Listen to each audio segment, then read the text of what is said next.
अस्सलाम वालेकुम। 92 news election headquarter में एक मरतबा फिर से आपका खैर मकदम करते हैं। और पाकिस्तान में इलेक्शन के बाद नताइज और नताइज के बाद असम्बली की तश्कील और फिर हुकूमत की तश्कील, इस सिलसिले में डेवलपमेंट्स हो रही हैं। दो अहम डेवलपमेंट्स हैं।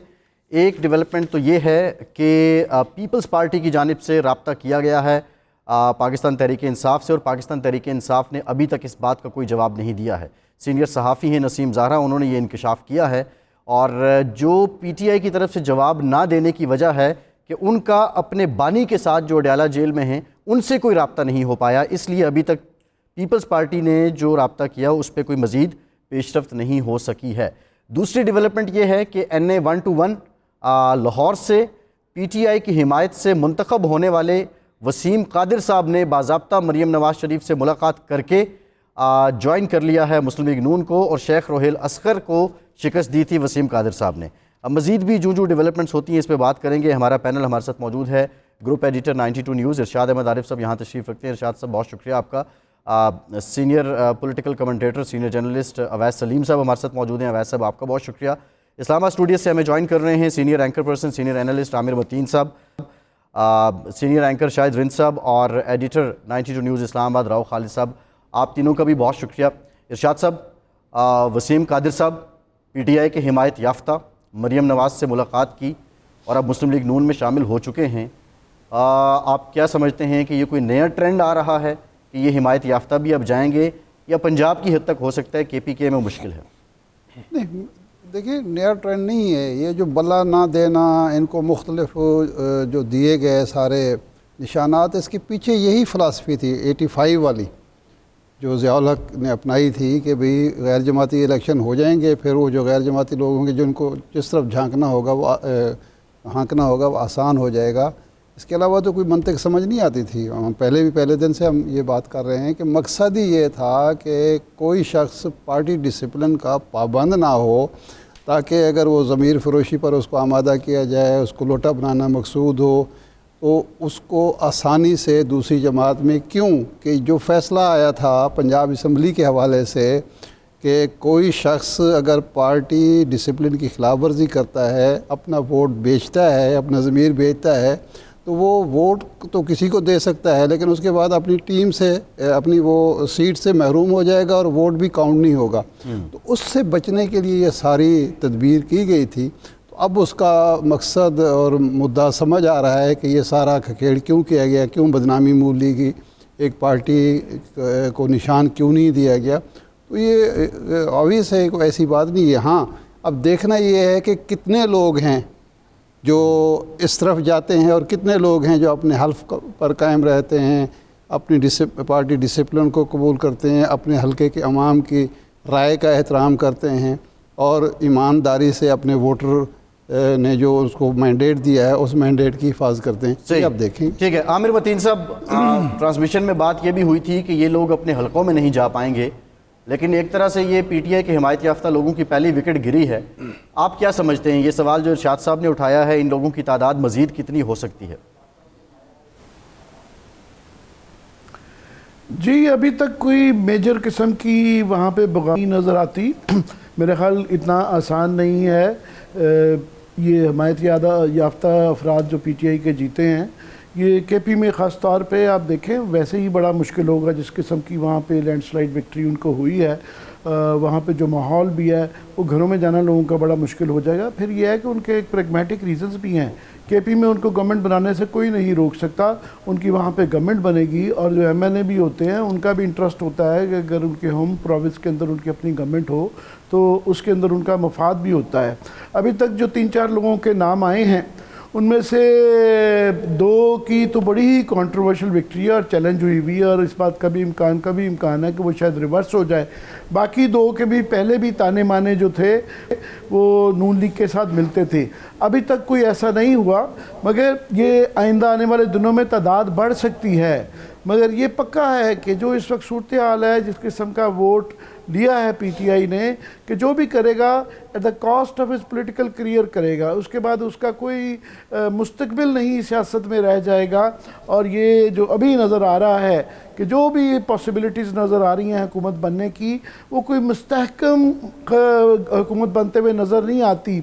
और ये पता नहीं है कि अगला इलेक्शन कितने अरसे बाद दोबारा हमें करवाना पड़े, क्योंकि इस वक्त न्यूमेरिकल सिचुएशन ये भी है कि कोई भी पार्टी मेजर, ना पीपल्स पार्टी ना नून लीग एक दूसरे के बगैर गवर्नमेंट नहीं बना सकते, ये पॉसिबल नहीं है। इन दोनों को जो भी है इकट्ठे कहीं ना कहीं बैठना पड़ा है। और नज़र भी आता है कि बिलावल भुट्टो साहब जो पहले बहुत कहते रहे कि वो किसी सूरत में भी पीडीएम नहीं बनाएंगे और नून लीग के साथ नहीं बैठेंगे, तो वो अब वो बातचीत उनकी चल भी रही है, मज़ीद भी चलेगी। पर इस वक्त जोड़ तोड़ जो हो रहा है उसके अंदर ये देखा जा रहा है कि पीपल्स पार्टी वो ज़ाहिर है अपना प्राइम मिनिस्टर चाह रहे हैं और वो कह रहे हैं इस दफ़ा हमारी बारी है।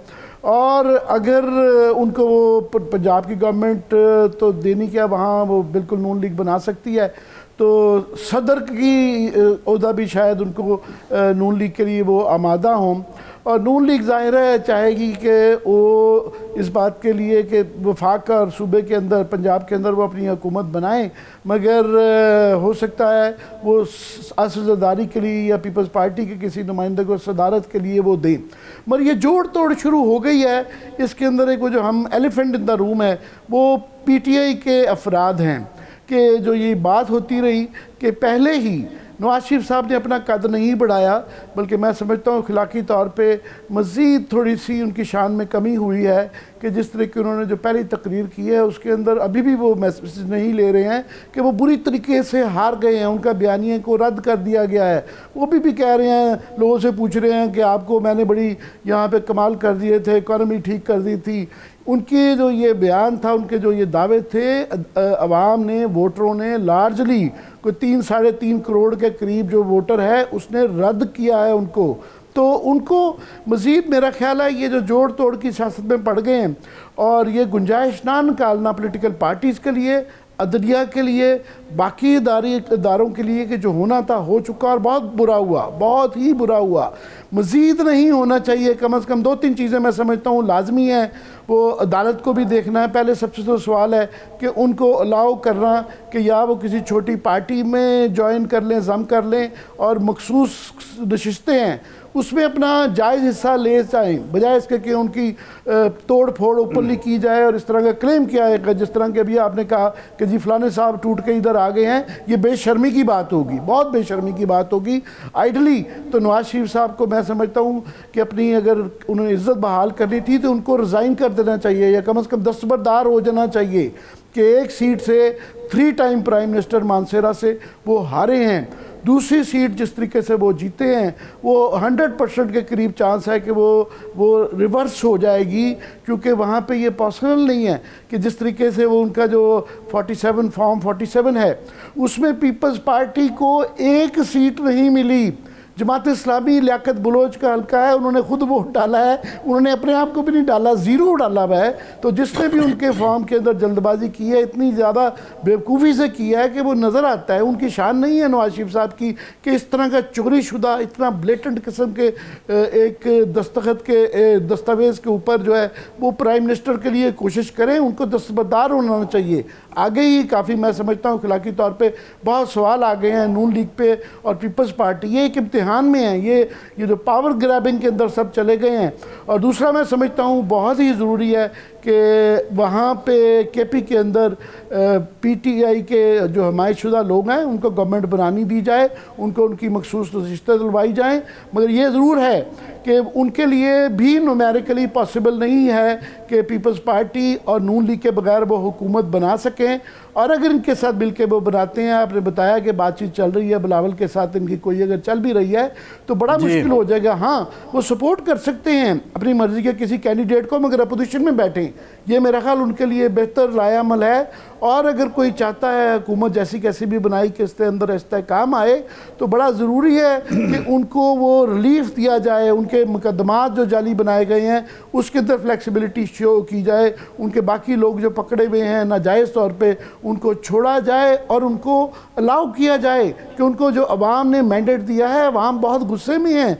वो लोग जिन्होंने वोट दिया है 3 करोड़ लोग हैं, 3 करोड़ के करीब लोग हैं जो उन्होंने पीटीआई को के अरकान को वोट दिया है। है, और जब वो देखते हैं कि उनके वोट की तजलील की जा रही है तो हर इंसान गुस्से में आता है। इवन के जो नहीं भी पीटीआई के हैं वो भी कह रहे हैं कि जनाब ये नून लीग को इस हद तक नहीं जाना चाहिए। इवन बिलावल साहब को मैं उम्मीद करता हूँ, वो नौजवान है और उनका आगे करियर है, ये सारा इस वक्त जो कर रहे हैं इसके सवाल आने वाले सालों में कई सालों तक उनको ये देने पड़ेंगे, इसलिए सोच विचार के इखलाकी पहलू को नज़रअंदाज ना करें। जी ठीक है। अवैस सलीम साहब, अब बात यह है कि ये इलेक्टेबल्स, हम कल भी बात कर रहे थे कि इनको बुरी तरह शिकस्त हुई है और पीटीआई बैक इंडिपेंडेंट जीते हैं। इमरान खान साहब कहा करते थे कि ये सियासत के इंजीनियर्स होते हैं, साइंसदान होते हैं ये इलेक्टेबल्स। तो अब क्या कोई इलेक्टेबल्स की नई खेप जन्म ले रही है जिससे ये वसीम कादिर साहब आए हैं नून लीग में? शुक्रिया। देखिए, मैं शुरू करता हूँ। हमारे दोस्त हैं, सीनियर सहाफ़ी हैं, माजिद निज़ामी, वो बड़े हलकों की सियासत पर नज़र रखते हैं। आज उन्होंने एक ट्वीट किया और वो ट्वीट बड़ा दिलचस्प था कि सेंट्रल पंजाब में जो आमतौर पर नून लीग का गढ़ समझा जाता था, जीटी रोड को इनका फोर्ट्रेस समझा जाता था, 2013 में जब इन्होंने हुकूमत बनाई है तो इनके 88 MNAs थे सेंट्रल पंजाब से, 2018 में 49 थे। चलिए 2018 में हम इनको बेनिफिट ऑफ डाउट दे देते हैं कि उस वक्त ये रिसीविंग एंड पे थे, इन पर प्रेशर था। इस वक्त 2024 में जब हवा इनके हक़ में चल रही थी, इनके हक़ में बसात बिछाई जा रही थी, तो सिर्फ 38 जो हैं इनके MNA सेंट्रल पंजाब से मुंतखब हुए हैं। उसका मतलब ये है कि जिस तरह का तर्ज़ सियासत मुस्लिम लीग नून ने पिछले 2 साल में अपनाया है, जो वो अपने वोट को इज़्ज़त दो के नारे से पीछे हटे हैं, जो वो रास्ता, एक चोर दरवाज़ा उन्होंने ढूंढा है इक़्तिदार में पहुंचने के लिए, अवाम ने उसको मुस्तरद किया है, उसकी उस तरह से पजीराई नहीं हुई।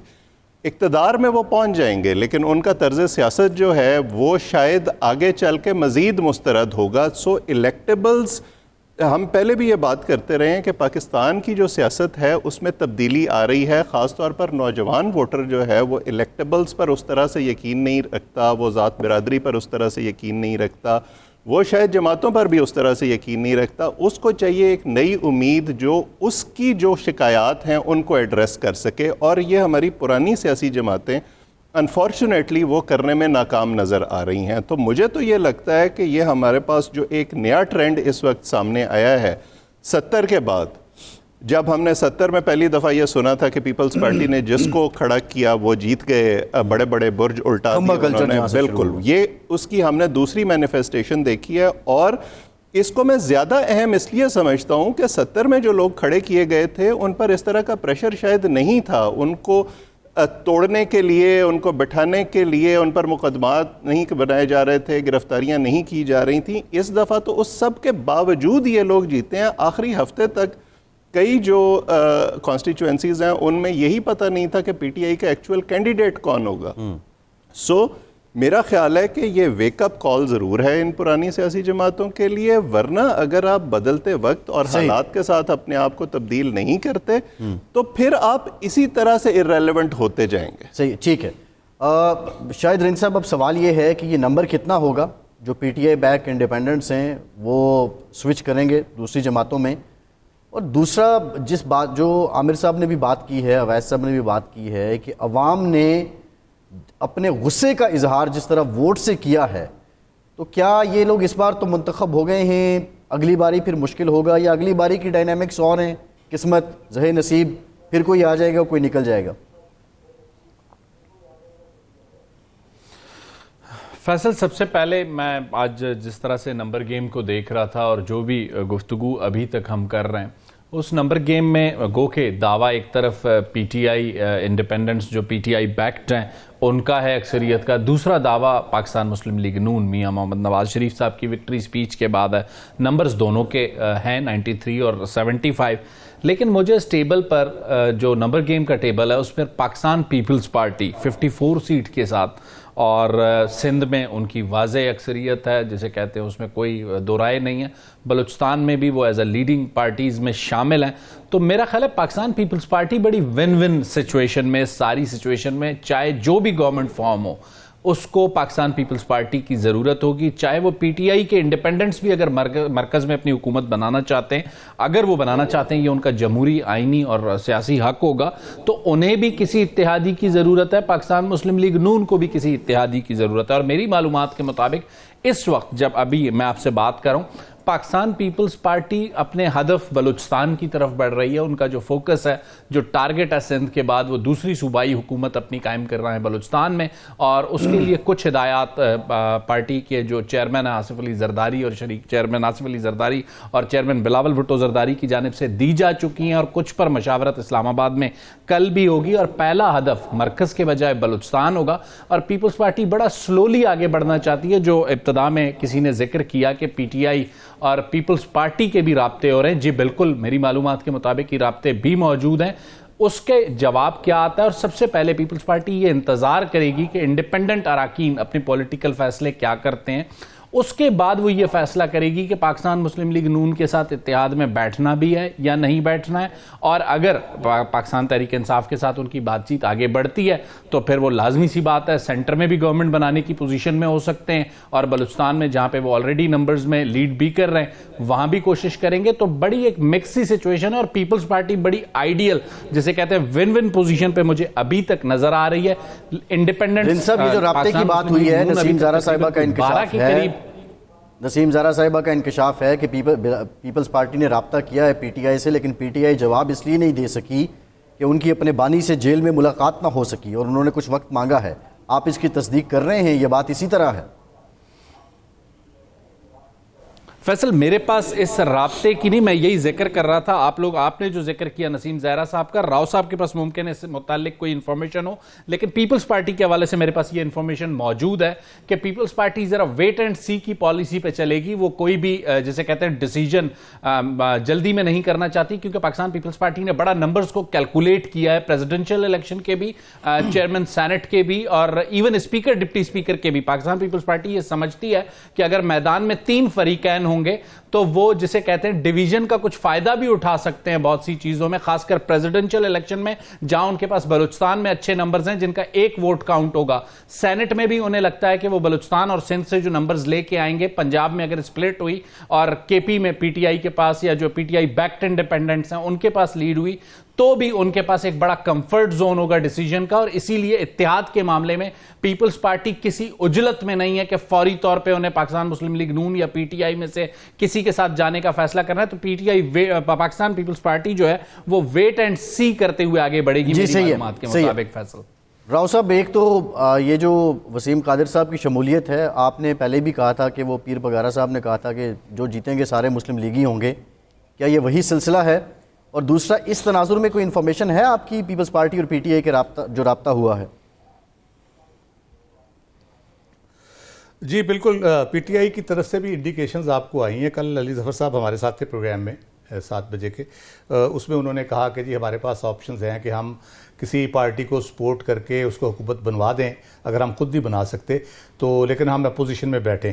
तो मैंने उनसे पूछा कि जी आप अपोजिशन में अगर बैठेंगे तो फिर लेजिस्लेशन और सारे जो मसाइल होंगे पॉलिसी मेकिंग उसका क्या होगा?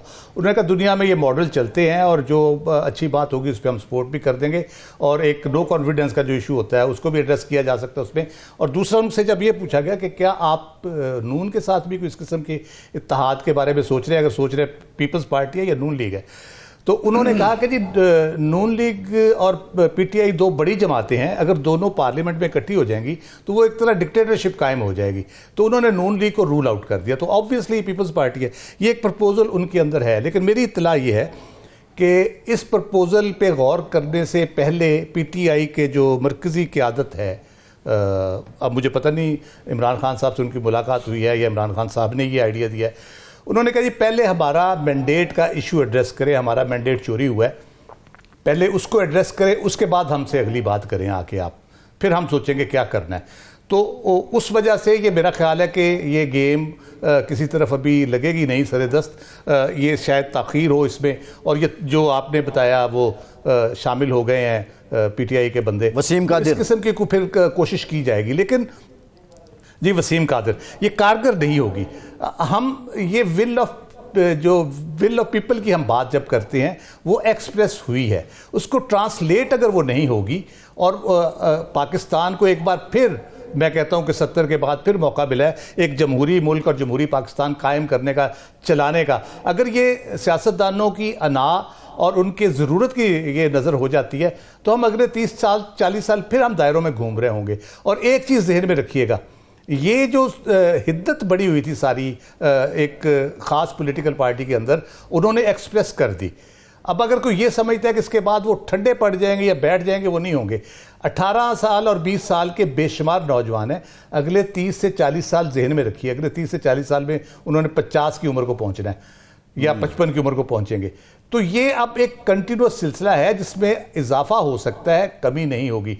इसलिए अगर मुल्क के हवाले से हम सोचें, हम अगर स्टेबिलिटी चाहते हैं, इकोनॉमिक प्रोग्रेस चाहते हैं, मुल्क को एक सही रास्ते पे, जमहूरी रास्ते पे चलाना चाहते हैं, तो उसमें बहुत ही सियासतदानों को मुहतात होना पड़ेगा। कल को वो ये नहीं कह सकते जी हमें हुकूमत नहीं करने दी गई, हमें ये नहीं करने दिया। जब आप बुनियाद टेढ़ी कर देंगे तो फिर हुकूमत भी उतनी ही दिन चलेगी जितनी देर वो बुनियाद बोझ इस गलत सिस्टम का बर्दाश्त करती रहेगी। इसलिए मेरा ख्याल है इनको सब पार्टीज़ को, अक्सरियत में है अकलियत में है, मैंडेट सही मिला है गलत मिला है, उसको अक्ल के नाखुन लेने चाहिए और इस सिस्टम को, इस जमहूरी निज़ाम को मजबूत करने के लिए पूरी अपनी भरपूर काविश भी करनी चाहिए और पूरा जोर लगाना चाहिए और किसी चक्करबाजी में नहीं पड़ना चाहिए। ठीक है, एक ब्रेक लेते हैं, ब्रेक के बाद वापस आएंगे, इसी मामले पर मजीद बात करेंगे। हमारे साथ रहिए।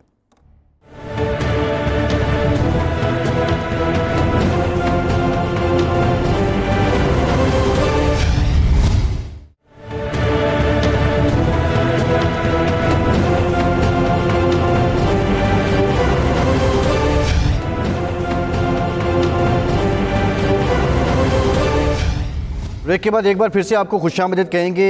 ये जो इतलात आई हैं पीटीआई और पीपल्स पार्टी के राब्ते से मुताल्लिक, इसमें हम कोशिश कर रहे हैं कि पीटीआई का मौक़िफ़ भी लें और पाकिस्तान पीपल्स पार्टी की तरफ से भी हम इसकी तायद या इसकी तरदीद चाहेंगे।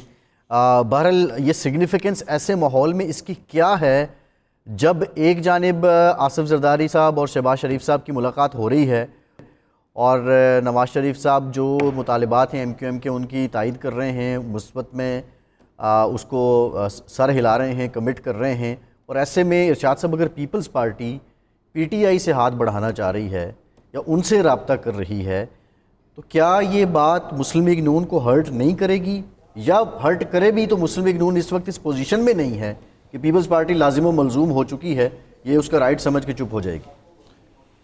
देखें, कायद आज़म ने फरमाया था कि पाकिस्तान इस्लाम की तजर्बागाह होगी, लेकिन हमारी रूलिंग एलीट ने, हुक्मरान अशराफिया ने अपने मज़मूम मकासद की खातिर, मकरूह मफादात की खातिर इसको नाकाम तजर्बात की आमाजगाह बना दिया है। अब मुस्लिम लीग नून की जो सियासत नज़र आती है या स्ट्रेटजी नज़र आती है या मंसूबा नज़र आता है, वो ये है कि वो 1988 की तरह, 1990 की तरह एक छांगा मांगा आबाद किया जाए, लोगों के ज़मीर ख़रीदे जाएं, लोगों के वोट ख़रीदे जाएं और हुकूमत बना दी जाए और फिर एहतियाज ना रहे हमें पीपल्स पार्टी की। पीपल्स पार्टी अभी तक, हालांकि शोहरत पीपल्स पार्टी की ये बनाई गई थी कि जी वो ख़रीद फ़रोख्त का कारोबार बेहतर अंदाज में कर सकती है, अभी तक वो सियासत कर रहे हैं और जमाती सियासत कर रहे हैं। आगे देखते हैं क्या होता है। पीपल्स पार्टी ये समझ रही है कि शायद मेरे बग़ैर हुकूमत नहीं बन सकती, लेकिन जो हमें नज़र आ रहा है वो ये है कि पीपल्स पार्टी के एक हद तक तो नखरे बर्दाश्त किए जाएंगे, लेकिन इससे ज़्यादा नहीं। प्लान बी मियाँ साहब का काम कर रहे हैं। प्लान ए भी यही है, बी भी यही है, सी भी यही है। मियाँ साहब का पुराना तर्ज सियासत भी ये, वो यहाँ आए थे कोई उसूली सियासत करने नहीं आए थे। जो उसूली सियासत थी, वोट को इज़्ज़त वगैरह, वो एवन फील्ड में छोड़ आए थे और अब उन्होंने सियासत करनी है, हुकूमत बनानी है, आगे बढ़ना है, तो और उनको अच्छी खासी तायद व हिमायत भी हासिल है।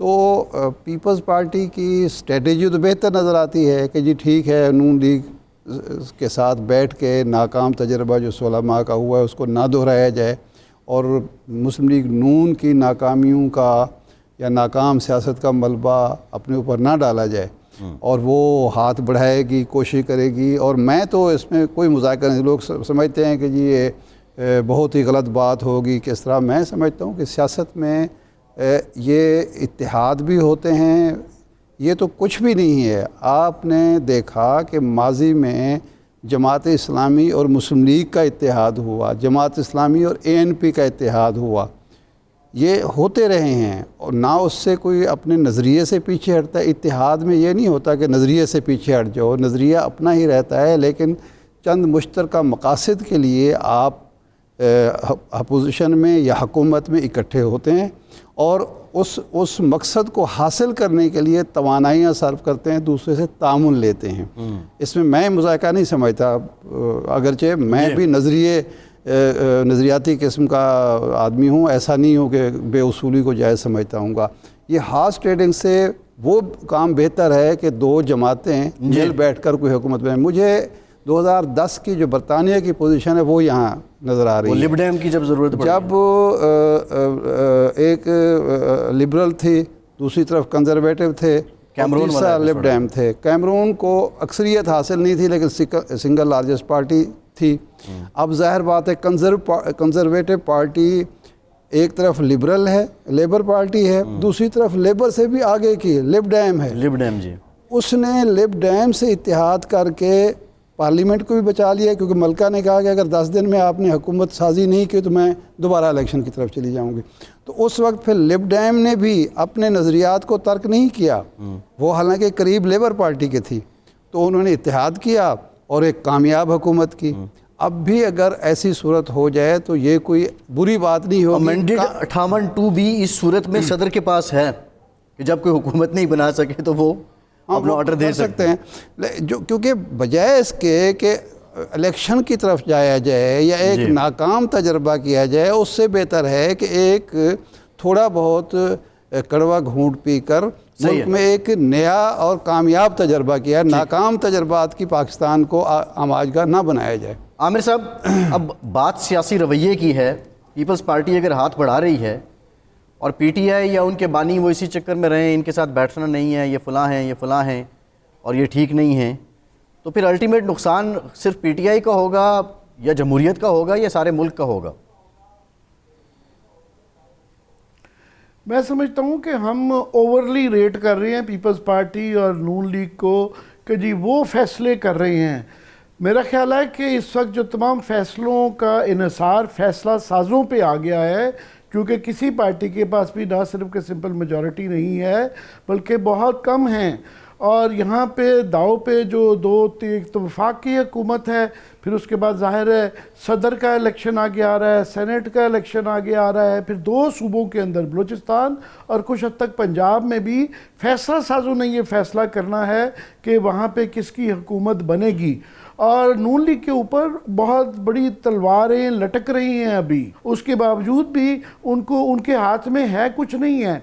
वो इसलिए कि ये जो तकरीबन 30 से 50 सीटें हैं जो कि क्लियरली जिसके अंदर इतने बुरे तरीके से पेपर वर्क किया गया हुआ है और वो अदालत में मौजूद हैं, वो चैलेंज हो के इवन नवाज शरीफ साहब की खुद सीट वो एक मज़का खेज़ कागज़ है उनका 47 फॉर्म, मैं दोबारा रिपीट कर दूं, उसको देख के हंसी आ जाती है कि सिर्फ 4 पार्टियों को वोट मिले हैं, बाकी सबके 0-0 हैं। और भाई उस कैंडिडेट ने तो डाला होगा। इमेजिन किया जा सकता है कि लियाकत बोझ के हल्के में 0 वोट हो, लियाकत बोझ का अपना वोट ना हो, पीपल्स पार्टी का कोई वोट ना हो, 1 वोट भी ना हो, तो वो तो कोई छोटे से छोटा जज भी 1 मिनट में मेरा ख्याल उड़ जाएंगे। तो नवाज शरीफ साहब के लिए बहुत बड़ी एक बेइज्जती होगी कि मानसहरा में हार गए हैं और लाहौर का उनका अगर ये रिवर्स हो जाता है तो ये बहुत, और उन सबके ऊपर 30 से 40, वो अलहदा बात है कि हमने देखना है कि ये लंबे रूट से ट्रक की बत्ती के पीछे ट्राइब्यूनल्स के चलते हैं, ये हाई कोर्ट के लेवल पे एक प्रेसिडेंट बन जाए, क्योंकि वहाँ जो सलमान अकरम राजा साहब ने चैलेंज किया हुआ है वो प्रोसीजरल किया हुआ है कि जनाब मुझे ये प्रोसीजर फॉलो नहीं किया गया, तो इसलिए जुरिस्डिक्शन हाई कोर्ट की वो जस्टिफाई कर रहे हैं। सो ये एक मिसाल बन गई, तो आगे पता नहीं क्या होगा। बट पॉइंट ये है कि यहाँ पे ये फैसले जो हैं ये नून लीग पीपल्स पार्टी ने नहीं करने हैं, ये फैसले कहीं और होंगे और उसके लिए सारा एक लार्जर लैंडस्केप देखना होगा। और उसके अंदर एक बहरहाल बहुत बड़ा वेरिएबल जो है पार्टी जो है वो पीटीआई है, उनके ने जो वोट बैंक लिया है केपी के अंदर और सिंध के अंदर पीपल्स पार्टी बना ली, केपी के अंदर वो बनाएंगे तो उनके पास एक आइलैंड, एक सेफ हेवन आ जाती है। अब उसके आगे मेरा ख्याल है उनके लिए उन्होंने अपना नज़रियाती वोट बचाना है, उनका बाकी पार्टियों को नज़रियाती वोट नहीं है, वो उनके जोड़ तोड़ का, उनके धड़ाबंदी की सियासत का वोट है। ये जो वोट है पीटीआई का ये नज़रियाती बन गया है और उन्होंने नज़रिए पे वोट लिया है। और नज़रिए का जिस तरह अभी इरशाद साहब कह रहे थे कि राव साहब फरमा रहे थे कि ये बढ़ेगा, क्योंकि ये ज़्यादातर जो 2.5 करोड़ नया यूथ का वोट था उसमें से अक्सरियत ने पीटीआई को वोट दिया है। और इतनी छोटी उम्र में जिस तरह पीपल्स पार्टी का हुआ था, वो जो अवाइल उम्री में आपके नज़रिया बनता है वो फिर 20-30 साल तक चलता है। सो ये बढ़ेगा और इन बच्चों में से काफ़ी सारे जो हैं इनकी शादियां होनी है, ये 23 साल से छोटे हैं, तो वो भी फैमिली उनकी बढ़ेगी। सो पीटीआई के लिए बड़ा ज़रूरी है कि इसको इंटैक्ट रखे, इसलिए कोई ऐसी हरकत ना करे। उनके लिए अगर वो बैठते हैं, हाँ सपोर्ट कर सकते हैं वो किसी कैंडिडेट को भी, उनके लिए अपोजिशन में पहले भी एक बहुत बड़ा ब्लॉट है कि वो नहीं बैठते। और इख्तियार से ज़्यादा उनके लिए हो गया है एजेंडा, कि एजेंडे के अंदर मुल्क को भी संवारा जाए, अपनी भी सहूलियत जो है सूरत हाल है वो बेहतर की जाए, एक डील लिया जाए और इन रिटर्न वो अपोजिशन में बैठें, अपनी कंट्रीब्यूशन करें। और उसके लिए ज़रूरी नहीं है कि वो नून लीग या पीटीआई वो एक थर्ड पार्टी का, किसी छोटी पार्टी के आदमी को, इंडिपेंडेंट को सपोर्ट कर सकते हैं, जिसके साथ पीपल्स पार्टी भी नेगोशिएट कर सकती है। तो वो लीड अगर वो नहीं कर रहे होंगे पीटीआई वाले, तो फिर बाकियों के लिए भी इजी हो जाता है ज्वाइन करना। उसके लिए वो कैबिनेट में अपना हिस्सा ले लेंगे कि जी हमें ठीक है, फिर फाइनेंस मिनिस्ट्री दे दें, फॉरेन दे दें, प्राइम मिनिस्टर लेट से कि कोई किसी छोटी पार्टी का किसी उसको प्रपोज कर देते हैं। सो ये ऑप्शन उनके पास हैं। पर मोस्ट इम्पॉर्टेंटली पीटीआई के लिए जो है, उन्होंने अपना नज़रियाती वोट को बचाना है, इसलिए वो बड़ा सोच समझ के करना पड़ेगा उनको। सही। अवैस साहब, जो इस वक्त हालात हैं, पीपल्स पार्टी वैसे आपके जहन में क्या आता है, ऑफ़र क्या कर सकती है? क्या बैरिस्टर गौहर साहब को कह सकती है जी आप इनिशिएटिव लें, आप बाकी जमातों को साथ मिलाएं, आप ही प्राइम मिनिस्टर के कैंडिडेट हैं और हम आपके साथ शरीक इक़्तिदार हैं? एक ऑप्शन तो ये हो सकता है। या दूसरा ये कह सकते हैं कि हम बिलावल साहब या जरदारी साहब, पीपल्स पार्टी का वज़ीर आज़म होगा, बाकी काबीना में आप लोग होंगे। ये जो राब्ता हो रहा है इसमें ले दे क्या हो सकती है, नंबर 1। नंबर 2, पीटीआई को अपना पॉलिटिकल बिहेवियर अगर नहीं बदला तो फिर वो अपोजिशन में भी चली जाए, तो आप समझते हैं कि तामीरी अपोजिशन हो पाएगी उनसे? देखिए, ये जो पीपल्स पार्टी और पीटीआई के राब्तों की खबर है ना, मुझे तो ये ज़ेब दास्तान के लिए ज़्यादा लगती है। उसकी वजह यह है कि आप अगर पैटर्न देखें पिछले पूरे 2 साल का और फिर इन इलेक्शंस का, और फिर जिस तरह से हमने नताइज आगे पीछे होते देखे हैं पिछले 2 दिन में, उसका एक ही मतलब हमें नज़र आता है कि पीटीआई को इक़्तिदार से बाहर रखना है। तो क्या वो लोग जिन्होंने कहीं ये फैसले कर लिए हुए हैं, क्या वो पीटीआई को इस रास्ते से दोबारा इक़्तिदार में आने देंगे? मैं ऐसा नहीं समझता। दूसरी बात यह है कि पाकिस्तान की सियासत में इस वक्त जो है वो तकसीम बड़ी वाज़ेह हो चुकी है। आमिर साहब ने बात की अभी, जो नौजवान वोटर है जो भुट्टो का शहदाई था 70 के इलेक्शन के बाद, अब हमें फिर वो फिनोमेना नज़र आ रहा है। मैं इस पर लिख भी चुका हूँ, आज ऑन एयर भी कह देता हूँ कि पाकिस्तान की सियासत भुट्टो और एंटी भुट्टो वोट से निकल कर अब इमरान और एंटी इमरान वोट में चली गई है। इन दोनों जमातों के लिए इस वक्त जो है ये they are strange bedfellows, लेकिन इस वक्त इनकी मजबूरी है पीपल्स पार्टी की और मुस्लिम लीग नून की इकट्ठे रहना, अगर उन्होंने ऑन ग्राउंड किसी हद तक जो है वो पीटीआई का मुकाबला करना है। अगर वो पीपल्स पार्टी वापसी का रास्ता मुहैया करती है पीटीआई को, तो फिर वो अपने वोटर को जाके क्या बताएंगे, और उनसे ज़्यादा पीटीआई वाले जो हैं वो अपने वोटर को क्या बताएंगे जाके, क्योंकि उनके वोटर ने तो वोट ही इनको इस बुनियाद पे दिया है कि ये पुरानी जो सियासी जमातें हैं उनकी तरह की सियासत नहीं करेंगे, उनको मुस्तरद किया है उन्होंने। तो मैं नहीं समझता। हाँ, ये ज़रूर है कि इस तरह के ओवरचर्स दिखा के पीटीआई शायद जो है उस डील में अपना हिस्सा थोड़ा बेहतर करा ले जो वो मुस्लिम लीग नून के साथ मिलकर करना चाहते हैं। सही है, सही है। रिंद साहब, ज़रा बलूचिस्तान की सूरत हाल बता दें, और दूसरा वहाँ पे भी क्या जोड़ तोड़ चल रही है? पीपल्स पार्टी लीड तो कर रही है, वज़ीर आला किसके इम्कानात हैं, कौन हो सकता है, क्या होगा पावर शेयरिंग मॉडल बलूचिस्तान में अब की बार? फैसल, बिल्कुल उस पर ऐड करूंगा, लेकिन जो एक चीज़ मैं सिर्फ डिस्कस करना चाह रहा था, जो एक हमने जो गुफ्तगू सीनियर्स ने भी की, लेकिन मेरे लिए ये एक बहुत बड़ा सवालिया निशान है कि वसीम कादर जिन्होंने ज्वाइन किया है, हम उस पर जितना भी क्रिटिसिज्म करें, हम कल तक ये हमारी परसेप्शन थी, या अब भी बहुत से दोस्तों की ये परसेप्शन है कि पीटीआई बैक्ड जो लोग हैं वो बड़े इंटैक्ट हैं। तो इस वक्त जो शख्स पीएमएलएन ज्वाइन कर रहा है वो लाहौर के उनके जनरल सेक्रेटरी हैं। तो इसका मतलब ये हुआ कि वो बहुत ही, जैसे कहते हैं, नजरियाती किस्म के पीटीआई के कारकुन थे, लेकिन वो टूटे हैं। और इसको अब हम दो तरह से देख सकते हैं। एक तरह से हमें ये भी लगता है कि जैसे कहते हैं कि वो बहुत ही इंटैक्ट कारकुनों में थे, लेकिन वो टूट गए।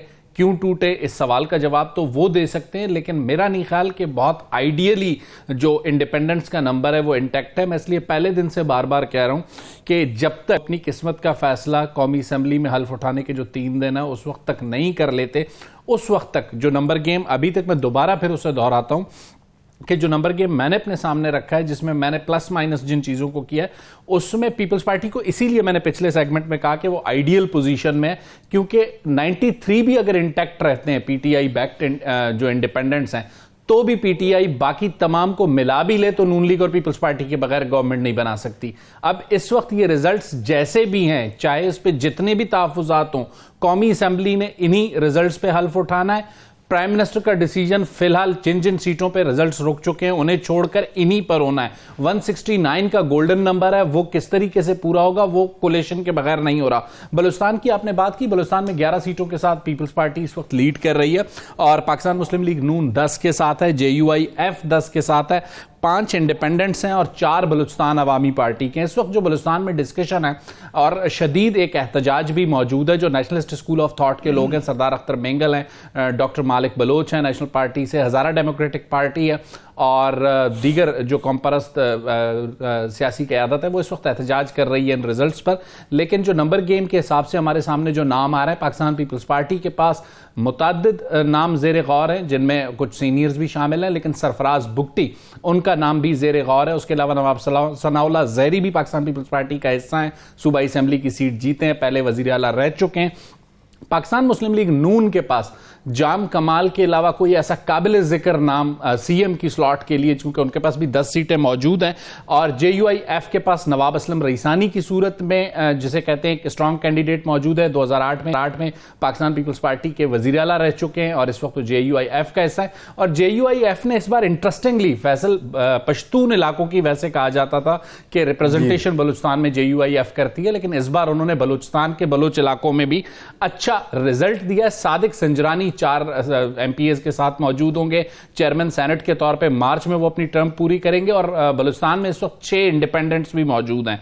तो मरकज में जहां पर बहुत अहम हो गई है पाकिस्तान पीपल्स पार्टी, तो कुछ इसी किस्म की चैलेंज पाकिस्तान पीपल्स पार्टी को भी दरपेश है बलूचिस्तान में। वो इस चैलेंज को कैसे ओवरकम करती है, कल का सेंट्रल एग्जीक्यूटिव कमेटी का इजलास बड़ा अहम होगा और उसके बाद पीपल्स पार्टी जिसे कहते हैं रन ऑफ जरगून रोड जो क्वेटा का है, CM हाउस का, उसके लिए क्या बिसात बिछाती है। लेकिन ये मानना पड़ेगा, जब इब्तदा में पाकिस्तान मुस्लिम लीग नून की तरफ तमाम इलेक्टेबल्स जा रहे थे तो उन चीज़ों को पाकिस्तान पीपल्स पार्टी ने काउंटर किया। आसिफ अली जरदारी ने जो सियासी बिसात बिछाई उसमें वो सूबाई असम्बली की 11 नशस्तों के साथ इस वक्त बलूचिस्तान में लीड कर रहे हैं सिंध के। सही है।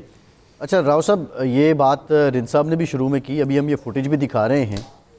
ये PTI की अक्सरियत के वोट थे वसीम कादिर साहब ने जो हासिल किए थे और अब वो मरीम नवाज साहिबा के साथ खड़े हुए हैं। बड़ा डिटेल इरशाद साहब ने इस पे बात की है। इसको हम नाम क्या देंगे, इसको हम क्या कहेंगे? ये हुकूमत में आने की चमक है या पसे पर्दा कोई और मामलात हैं कि ये लोग एक तरफ से लोगों का एतमाद लिया और दूसरी तरफ उसको रख दिया, या ये वही रीत है जो चल रही है और ये ऐसे ही जाएगी? यही फैसले मैंने पहले भी बात की कि हम अगर इसी चीज़ पे चलेंगे या एक और पैट्रियाट बना लेंगे हम, जो 2002 में बनाई गई थी, तो उसमें हुकूमत तो बन जाएगी, लेकिन हुकूमत चलेगी कैसे और मुल्क कैसे चलेगा, सबसे इंपॉर्टेंट ये बात है कि इन सारी चीज़ों से आप मैनिपुलेट तो कर देते हैं। ऑप्शंस तो बहुत है इस किस्म की आपके सामने। मतलब पीपल्स पार्टी, और जब हम PTI की बात करते हैं, मैं अगर सजेस्ट करना हो PTI की तरफ से डिसाइड करना हो तो मेरे लिए इससे बेहतर ऑप्शन ही कोई नहीं। कम अज़ कम 2 में से एक तो मुखालिफ जो है उसको तो मैं बिल्कुल किल कर दूंगा। पंजाब में भी गवर्नमेंट बन जाएगी, मरकज़ में भी बन जाएगी, PTI और पीपल्स पार्टी मिलकर बना लेगी। किसी तीसरी जमात की शायद उनको ज़रूरत भी ना पड़े, ज़्यादा से ज़्यादा काफ की ज़रूरत पड़ेगी, वो जरदारी साहब उसको मिला सकते हैं साथ। तो मियाँ नवाज शरीफ साहब की सियासत को अगर मैं दफन करने का सोचूं तो वो हो जाएगी। लेकिन क्या मियाँ नवाज शरीफ की सियासत दफन होने दी जाएगी?